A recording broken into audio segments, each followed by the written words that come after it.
देखिए, check dishonour के case बहुत बढ़ रहे हैं और चेक डिसऑनर के केस के बड़ा मिसयूज़ है। धारा 138 निगोशिएबल इंस्ट्रूमेंट एक्ट में 2 साल की सज़ा का प्रावधान है और चेक जो राशि भरी हुई है उसके दुगना जुर्माना का प्रावधान है। और चेक डिसऑनर में लोग ये सोचते हैं कि अरे चेक डिसऑनर का केस कोर्ट में हो गया तो अभियुक्त यानी विपक्षी पार्टी को पैसा देना ही पड़ेगा, सज़ा भुगतना ही पड़ेगा। ऐसा कुछ नहीं है। चेक डिसऑनर का केस जब आए तो अभियुक्त जब जमानत करा ले तो उसमें डिस्चार्ज एप्लीकेशन ज़रूर लगाए। अब बहुत से लोगों ने कहा मेरे को, सीनियर लोगों ने कहा कि देखिए चेक डिसऑनर के केस में तो डिस्चार्ज एप्लीकेशन मेंटेनेबल नहीं होती है। मैं बता रहा हूँ कि 138 NI एक्ट के केस में चेक डिसऑनर की एप्लीकेशन मेंटेनेबल है।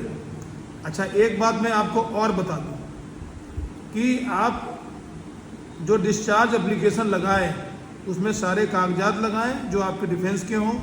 इस तरह आप डिफेंस के जो कागजात पत्रावली पर लाएंगे वो निर्णय के समय आपके पक्ष को मजबूत करेंगे।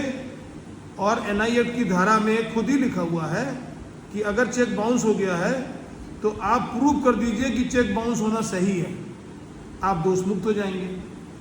देखिए, धारा 139 NI एक्ट में लिखा है कि इट शैल बी प्रज्यूम, यानी प्रज्यूम किया जाएगा कि आप जो है दोषी हैं, चेक आपका डिसऑनर हुआ है। It shall be presume unless the contrary is proved, यानी अगर आपने कॉन्ट्रेरी प्रूव्ड कर दिया कि चेक का बाउंस होना सही है, दुरुपयोग हो रहा है, इन्होंने चेक का दुरुपयोग किया है, तो आप दोष मुक्त हो जाएंगे। देखिए, हिंदी में भी आपको बता दें 139 NI एक्ट में लिखा है कि जब तक कि अन्यथा साबित कर दिया जाए ये उपधारणा की जाएगी कि आप दोषी हैं।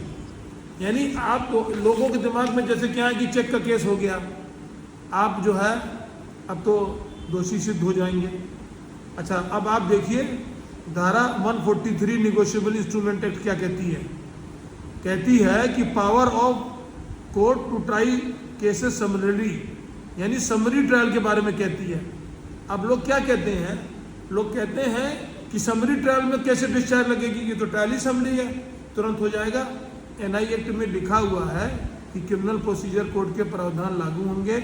और सुनिए 143 में ये भी लिखा है कि देखिए, मैं अंग्रेजी में बता रहा हूँ आपको, all offences under this chapter shall be tried by a judicial magistrate and the provision of section 262 और 265 of the said code shall apply.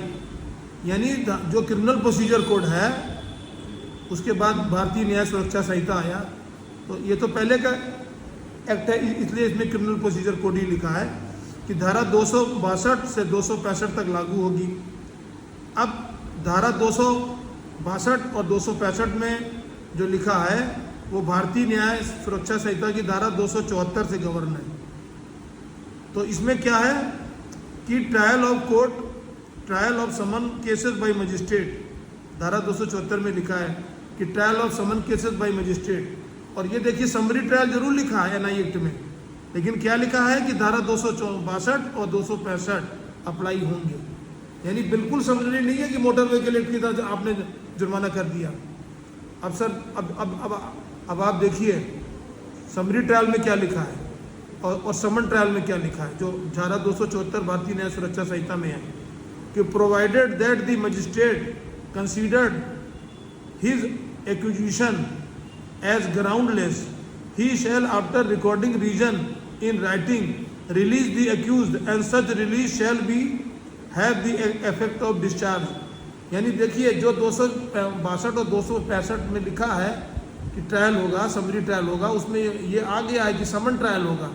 और समन ट्रायल से ये 274 भारतीय न्याय सुरक्षा संहिता कवर्ड होगी। उस समन ट्रायल में ये लिखा हुआ है कि ये अगर ग्राउंडलेस आपके ऊपर चार्जेस हैं तो आपको जो है रिलीज कर दिया जाएगा और वो रिलीज जो है वो डिस्चार्ज के बराबर होगा। अब देखिए, मैंने आपको अच्छी तरह से समझा दिया कि चेक के केस में भी डिस्चार्ज एप्लीकेशन लगती है और आप लोग डिस्चार्ज एप्लीकेशन जरूर लगाइए, अपना पक्ष रखिए। एविडेंस से पहले ही आप चेक के केस में दोष मुक्त हो सकते हैं। Thank you very much.